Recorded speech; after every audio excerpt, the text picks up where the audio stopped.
ఉడుకుల యంచులన్ జలము లుబ్బి తరంగల నొత్తుచున్ సముద్రుడు బడబాగ్ని ఓలే సరితూగి యయోధ్య సమస్త రాజులన్ గడుపున దాచె దద్భల ముఖంబుల హద్దుల కొత్తి ప్రభల్ మడగకయుండ స్వీయ మహిమల్ పెను కాల్వలుగా కనూగగగన్.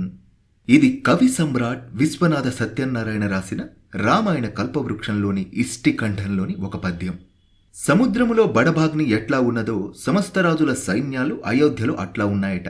సముద్రుడు తన తరంగాల్తోటి బడబాగ్నిని నొక్కిపట్టినట్టు దశరథరాజు సైన్యములు పరరాజుల సైన్యాలను మెదలనీయవు. కోసలరాజు సైన్యముల గొప్పతనాలు సముద్రుడిలోని పెను కాల్వలలాగా ఉన్నాయట. అయోధ్యలో చక్రవర్తి దశరథుడు అశ్వమేధ యాగం చేశాడు. ముగింపు కార్యక్రమం అద్భుతంగా సాగుతుంది. దేశ విదేశాల నుంచి చాలా మంది రాజులు అనేక కానుకలు తీసుకొచ్చారు. రథ, గజ, తురగ, పదాతి దళాలతో సహా దిగిపోయారు. చక్రవర్తి గారికి గుర్రాలు, గజాలు కానుకలుగా ఇచ్చారు. ఆ వచ్చిన రాజులు తమతో పాటు సైన్యాన్ని కూడా తీసుకొచ్చారు. అందరూ అతిథులే.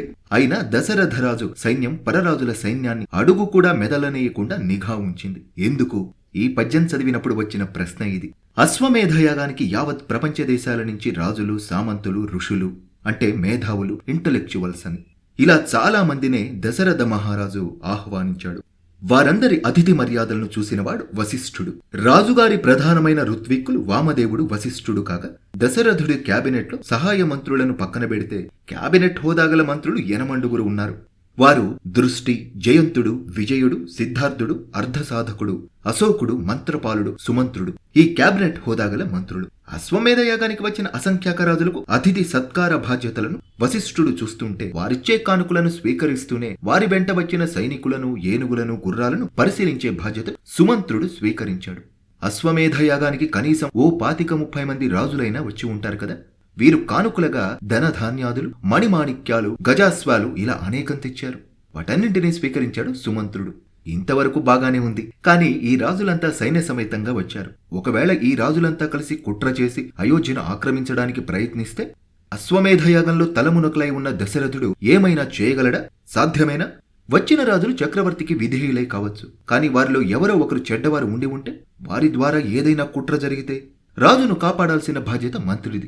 అందుకే సుమంత్రుడు ఇంటెలిజెన్స్ చీఫ్ గా చేయాల్సిన పని చేశాడు. అశ్వమేధం జరిగేంత వరకు దశరథుడి సైన్యం అనుక్షణం అప్రమత్తంగా వ్యవహరించింది. అతిథులుగా వచ్చిన రాజులకు మర్యాదాతిక్రమణ జరగకుండానే వారి కదలికలపైన, సైన్యం కదలికలపైన కంటి మీద రెప్పవేయకుండా నిఘా వేసింది. బయటకు కనిపించేదేమో ఆతిథ్యము, లోపల నడిచిందంతా రాజనీతి. ప్రత్యర్థి బలాబలాలను అంచనా వేయడం, ఎవరిని ఆదరించాలి, ఎవరితో యుద్ధం చేయాలి, ఎవరితో సంధి చేసుకోవాలో తెలుసుకుని రాజుగారిని, దేశాన్ని ఎప్పటికప్పుడు కాపాడడానికి వ్యూహాత్మకంగా వ్యవహరించడమే మంత్రి యొక్క విధి. కోసల రాజ్యంలోని రాజనీతి అది.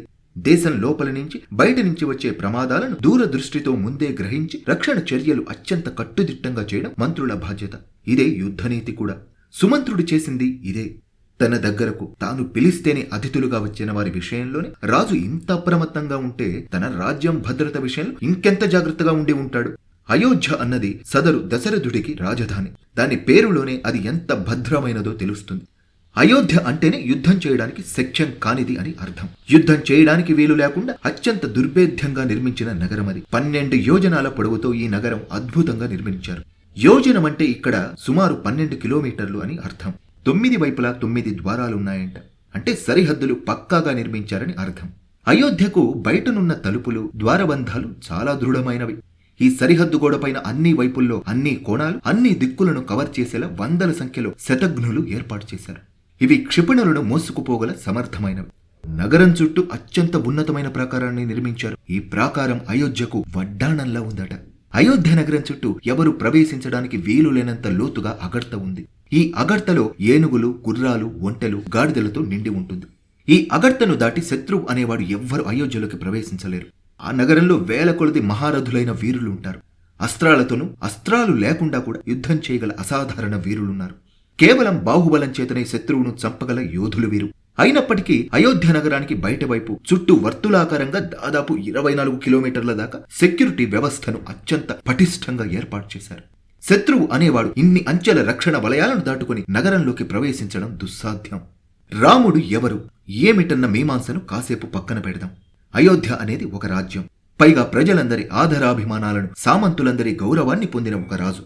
తన దేశానికి సంబంధించి రక్షణ చర్యల విషయంలో ఎంత జాగ్రత్తగా ఉన్నాడు. తన ప్రజలకు ఏ విధంగానూ ముప్పు రాకుండా ఎన్నెన్ని చర్యలు తీసుకున్నాడు. సరిహద్దుల్లోనే అత్యంత పకడ్బందీగా వలయాలు రక్షణ ఏర్పాట్లు చేశాడు. గుర్రాలు, ఏనుగులు, ఒంటెల సైన్యాన్ని 24 గంటలు మోహరించాడు. క్షిపణులతో కూడిన శతఘ్నులను సర్వసన్నద్ధంగా ఉంచాడు. భద్రత అంటే ఇది. ముందుగా బయట నుంచి వచ్చే ముప్పును అడ్డుకోగలిగితే అంతర్గతంగా దేశంలో వ్యవహారాలు చక్కబెట్టుకోవడం అంత కష్టమేమీ కాదు. అభివృద్ధి కార్యక్రమాలు నల్లేరు మీద నడకలా ఉంటాయి. ఇది ప్రాథమిక రాజ్యతంత్రం. ఇది ఏ దేశమైనా చేసే పనే. కేవలం రామాయణమనే కాదు, మహాభారత కాలంలో ఈ విధానం స్పష్టంగానే కనిపిస్తుంది. హస్తినాపుర నిర్మాణంలోను, ఇంద్రప్రస్థ నగర నిర్మాణంలోను, మగధ, ద్వారక నగరాల నిర్మాణంలోను ఈ భద్రతాపరమైన వ్యవస్థలు కనిపిస్తాయి. మౌర్యులు, శాతవాహనులు, కాకతీయులు, చోళులు ఇలా ఏ రాజ్య వ్యవస్థను పరిశీలించినా భద్రతాపరమైన చర్యల్లో ఎలాంటి లోపం కనిపించదు. పైగా దుర్భేద్యంగా ఈ వ్యవస్థలు ఉంటాయి. కాకతీయులనే ఉదాహరణగా తీసుకుంటే కాకతీయుల ఓరుగల్లు కోట 7 ప్రాకారాలుగా నిర్మించారు. మట్టి కోట, రాతి కోట ఇలా 7 ప్రాకారాలున్నాయి. మౌర్యుల కాలంలో సుప్రసిద్ధుడైన చాణక్యుడి రాజనీతి కూడా శత్రు విచ్ఛేదనాశీలిగా రాజ్యాన్ని ఎలా నిర్మించుకోవాలో స్పష్టంగా చెప్పింది. కానీ స్వాతంత్ర్యం వచ్చిన తరువాత మన తొలి ప్రభుత్వం ప్రధానంగా వదిలేసింది ఈ అంశాన్ని. దేనికైతే అత్యంత ప్రాధాన్యమివ్వాలో దాన్ని మన తెలివైన పాలకులు ఆనాడు గాలికి వదిలేశారు. మనకు స్వాతంత్ర్యం వచ్చిన నాటి పరిస్థితులు చాలా సంక్లిష్టమైనవి. విభజన సమయంలో జరిగిన హింసాకాండ అసాధారణమైంది, అత్యంత దారుణమైంది.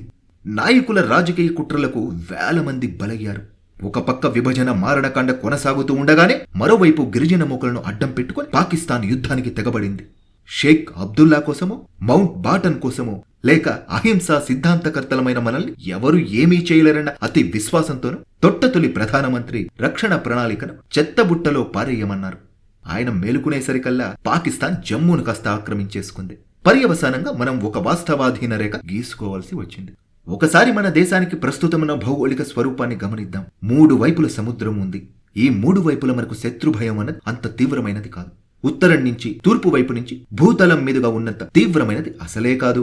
శ్రీలంకలో కొద్ది సంవత్సరాల పాటు కొనసాగిన ఎల్టీటీఈ లాంటి ఉగ్రవాద సంస్థల కార్యకలాపాలు మినహాయిస్తే ఆయా దేశాల ప్రభుత్వాల నుంచి నేరుగా యుద్ధ భయం అన్నది లేదు. మనం ప్రధానంగా ఇవాళ ఎదుర్కొంటున్న శత్రువుల సమస్య ఉత్తరం నుంచి ఈశాన్యం వరకు పాకిస్తాన్, చైనాల నుంచే. 24 గంటల శత్రు భయం ఉంది. ముంబైలో 2008 26 డిసెంబర్ దాడులు కూడా ఉత్తరాన ఉన్న పాకిస్తాన్ ఉగ్రవాదులు సముద్ర మార్గం గుండా జరిపినవే తప్ప ఇతర దేశాల నుంచి వచ్చిన ముప్పేమీ లేదు. ముందుగా ఈ 2 దేశాలకు సంబంధించి అన్ని రకాలుగా పకడ్బందీగా సరిహద్దులు గీసుకొని పరిస్థితిని చక్కబెట్టుకోవాలి. కానీ మన మొట్టమొదటి ప్రధానమంత్రి జవహర్ లాల్ నెహ్రూ ఆ విషయం పట్ల అత్యంత నిర్లక్ష్యం వహించారు. ఆయన దృష్టి అంతా అంతర్జాతీయ కీర్తి ప్రతిష్టలు సంపాదించుకోవడంపైనే నిలిచింది. నోబెల్ శాంతి బహుమతి పొంది తను సోషలిస్టిక్ ఇమేజ్ ద్వారా ప్రపంచ నాయకుడిగా, గొప్ప రాజనీతిజ్ఞుడిగా పేరు తెచ్చుకోవాలనే కాంక్షతోనే తన కాలమంతా గడిపినట్టు చాలా స్పష్టంగానే అర్థమవుతుంది. నెహ్రూ హయాంలో జరిగిన పరిణామాలు చూస్తే 1948 జూలైలో ఢిల్లీలోని చారిత్రక రామ్లీలా మైదాన్లో జరిగిన కాంగ్రెస్ సభలో నెహ్రూ మాట్లాడుతూ పాకిస్తాన్ నుంచి వచ్చిన శరణార్థుల గురించి ప్రసంగించారు. అదే ప్రసంగంలో హైదరాబాద్ సంస్థానం గురించి కూడా ప్రస్తావించారు. దేశం నడిబొడ్డులో హైదరాబాద్ వేరే దేశంగా ఎలా ఉంటుందని ప్రశ్నించారు. ఇది సరిగ్గా పోలీస్ యాక్షన్కు 2 నెలల ముందు జరిగింది. ఆకాశవాణి నెహ్రూ ఆర్కైవ్స్ లో ఆయన ప్రసంగ భాగం ఇప్పటికీ అందుబాటులో ఉంది. వినాలనుకునే వాళ్ళు చాలా చక్కగా వినవచ్చు. స్వాధ్యాయ కోవెల యూట్యూబ్ ఛానల్ లింకులో ఈ ప్రసంగ భాగం అందుబాటులో ఉన్నది. హైదరాబాద్ విషయంలోనే ఇంత స్పష్టంగా తన వైఖరి చెప్పిన నెహ్రూకు దేశ సరిహద్దుల్లో కూడా ఇదే సూత్రం వర్తిస్తుందని తెలియదనుకోవాలా?